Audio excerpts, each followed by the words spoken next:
আজকে আমরা খেজুরের 10টা গুরুত্বপূর্ণ উপকারী আর অপকারী দিক জানব। 1 নম্বর, খেজুর খাইলে শরীরের দুর্বলতা অনেক দ্রুত কেটে যায়। এতে অনেক প্রাকৃতিক চিনি আর আয়রন আছে। কাজ করার শক্তি পাইতে খেজুরের কোনো তুলনা নাই। 2 নম্বর, হাড় অনেক মজবুত করতে খেজুর অনেক সাহায্য করে। এতে থাকা ক্যালসিয়াম হাড়ের ক্ষয় হওয়া কমায়। নিয়মিত খাইলে বয়সের সাথে হাড়ের ব্যথা হবে না। 3 নম্বর, যাদের কোষ্ঠকাঠিন্য আছে তারা নিয়মিত খেজুর খান। এতে থাকা ফাইবার পেট অনেক পরিষ্কার রাখে। প্রতিদিন সকালে খালি পেটে খেলে উপকার পাবেন। 4 নম্বর, হার্ট ভালো রাখতে খেজুর অনেক ভালো কাজ করে। এটি রক্তে থাকা খারাপ চর্বি অনেক কমায়। হার্টের রোগ থেকে বাঁচতে খেজুর ডায়েটে রাখুন। 5 নম্বর, যারা ডায়াবেটিস রোগী তারা মেপে খেজুর খাবেন। খেজুরে প্রচুর পরিমাণে মিষ্টি আর ক্যালোরি থাকে। বেশি খাইলে রক্তের সুগার হুট করে বাড়ে যাইতে পারে। 6 নম্বর, গায়ের চামড়া আর চুল ভালো রাখতে খেজুর খান।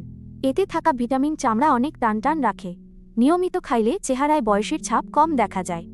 7 নম্বর, গর্ভবতী মায়েদের জন্য খেজুর অনেক উপকার দেয়। এটা বাচ্চার আর মায়ের রক্ত অনেক বাড়ায়। শরীরের আয়রনের অভাব দূর করতে অনেক সাহায্য করে। 8 নম্বর, যাদের ওজন অনেক কম তারা খেজুর খেতে পারেন। এতে থাকা ক্যালোরি শরীরের ওজন বাড়াইতে সাহায্য করে। রোগা পাতলা শরীর ভালো করতে খেজুর অনেক কার্যকর। 9 নম্বর, কিডনির সমস্যা থাকলে খেজুর সাবধানে খাওয়া উচিত।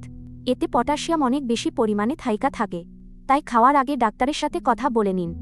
10 নম্বর, মগজ সচল রাখতে খেজুর অনেক ভালো কাজ করে। এটা বুদ্ধি বাড়ায় আর মন অনেক ভালো রাখে। নিয়মিত খেজুর খাইলে স্মৃতিশক্তি অনেক ভালো হইতে পারে। খেজুর খাওয়ার সঠিক সময় হইল সকালবেলা। দিনে 3টা থেকে 4টা খেজুর খাওয়া শরীরের জন্য যথেষ্ট।